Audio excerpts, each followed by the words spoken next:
Bismillahirrahmanirrahim. Kisah kematian Abu Thalib mengingatkan kita minimalnya 3 sebab penghalang hidayah. Jemaah sekalian, ini pelajaran penting sekali.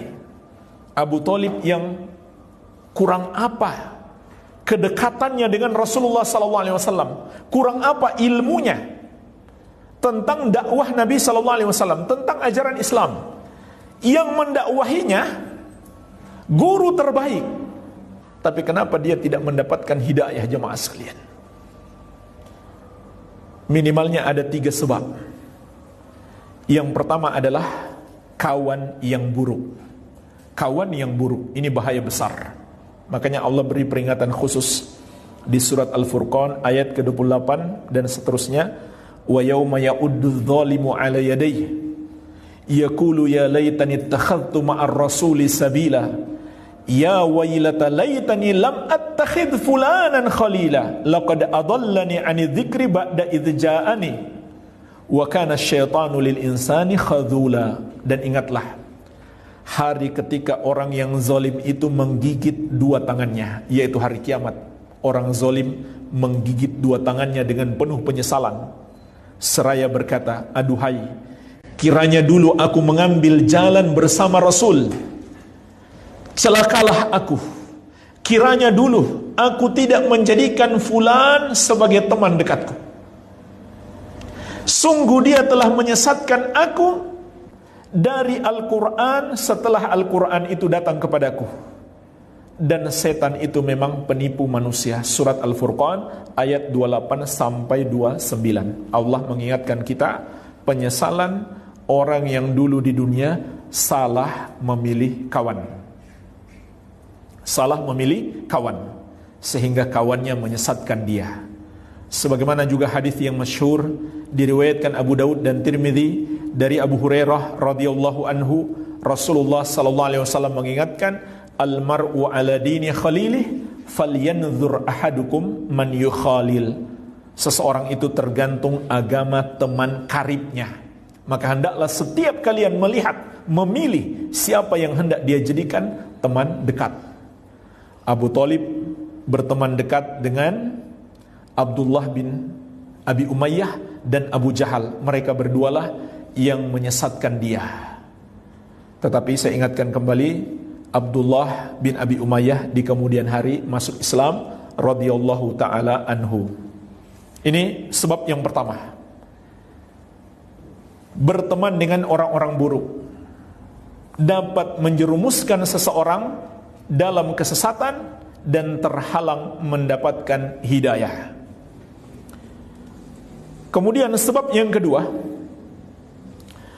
mengagungkan budaya nenek moyang yang bertentangan dengan syariat Islam.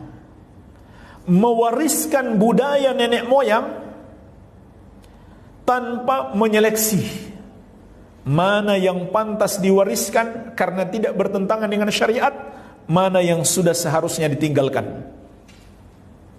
Inilah yang terjadi pada Abu Thalib. Dia mau masuk Islam, tetapi 2 orang kawannya ini mengingatkan dia kebesaran nenek moyangnya, ajaran agama nenek moyangnya. Maka dia pun bertahan demi mengikuti ajaran nenek moyangnya.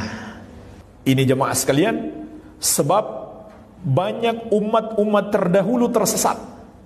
Ketika para nabi dan rasul mendakwahi mereka, maka mereka menolak dengan alasan beda dengan ajaran nenek moyang. Ini bahaya besar. Makanya dalam banyak ayat Allah ingatkan, di antaranya di surat Al-Baqarah ayat 170. Wa idza qila lahum ittabi'u ma anzalallahu qalu bal nattabi'u ma alfaina alaihi aba'ana.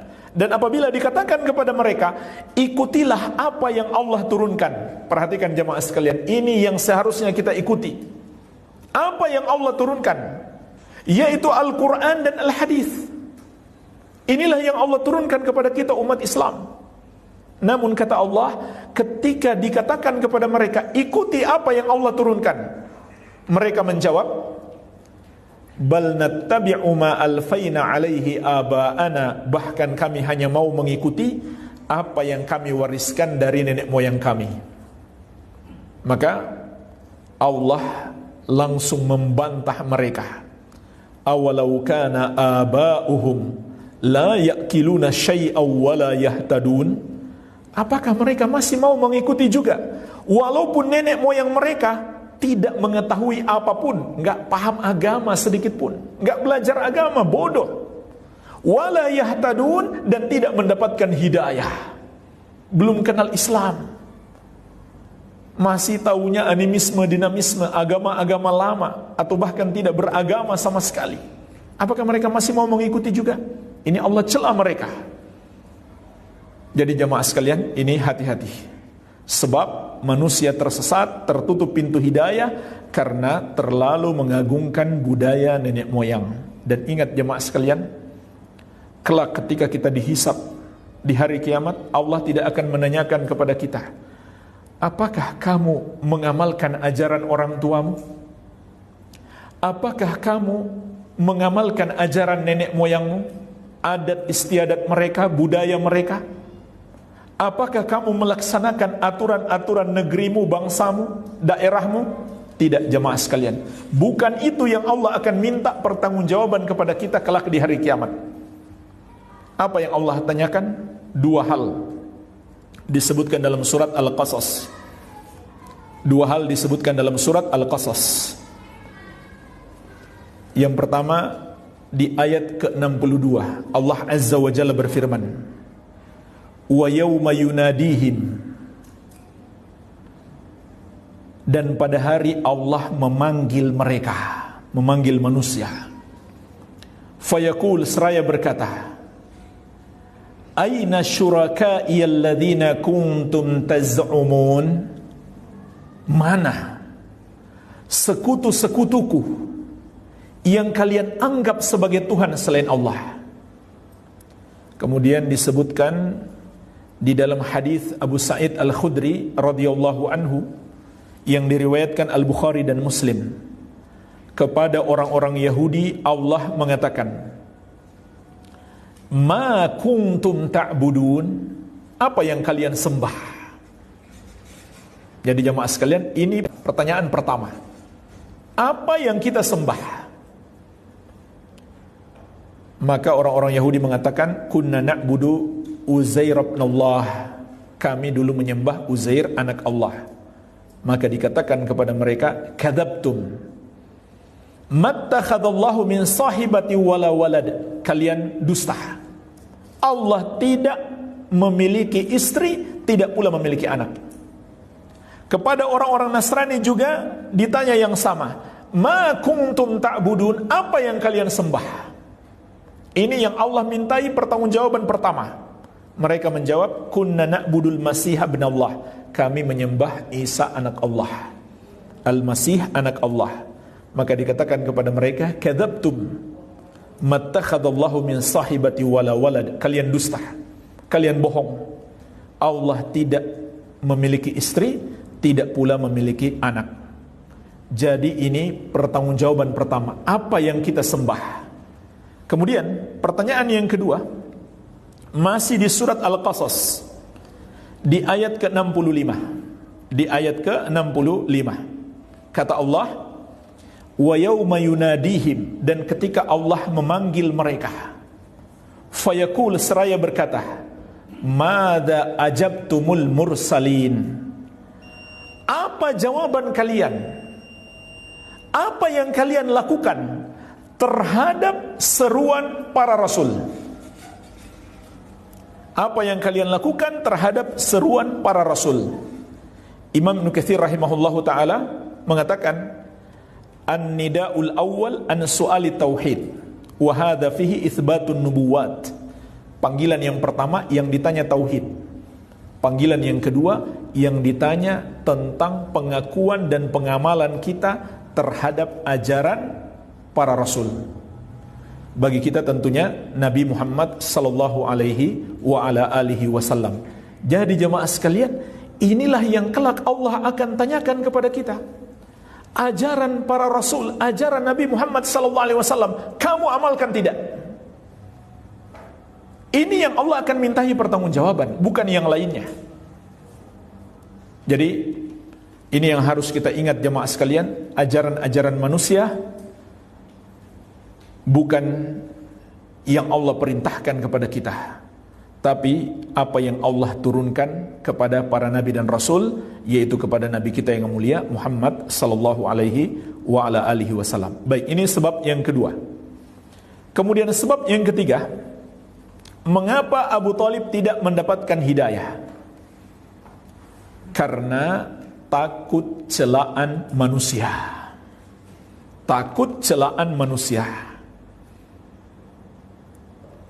Dan ada syair terkenal disebutkan oleh Abu Thalib tentang mengapa dia tidak masuk Islam.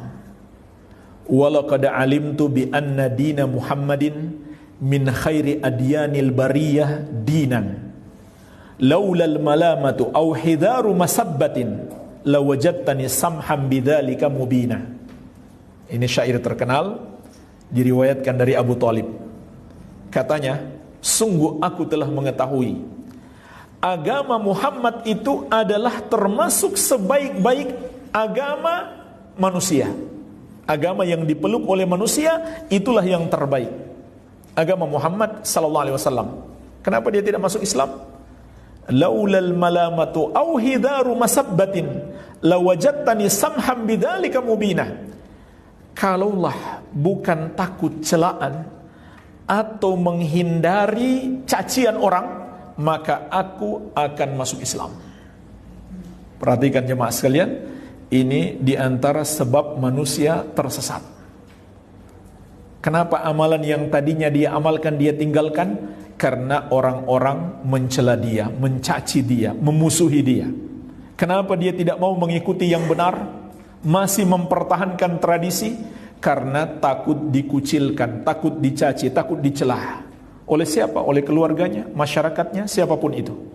Oleh karena itu di surat Al-Maidah ayat ke-54, di antara sifat orang-orang yang Allah cintai, kata Allah, wala yakhafuna laumata laim, wala yakhafuna laumata laim. Mereka tidak takut di jalan Allah celaan orang yang mencela. Jadi jemaah sekalian, hati-hatilah. Ini di antara sebab utama manusia tersesat atau tidak mendapatkan hidayah adalah 3 sebab yang telah menjadikan Abu Thalib tidak mendapatkan hidayah, padahal sebab-sebab yang lain agar dia mendapatkan hidayah itu begitu besarnya. Dia tahu Islam, bukan hanya tahu, yakin kebenaran Islam sebagai termasuk agama terbaik katanya. Subhanallah jemaah sekalian. Dekat hubungannya dengan Nabi Muhammad SAW. Tapi semua itu tidak menyebabkan dia mendapatkan hidayah. Karena ada penghalang-penghalang tadi. Maka ini sangat berbahaya.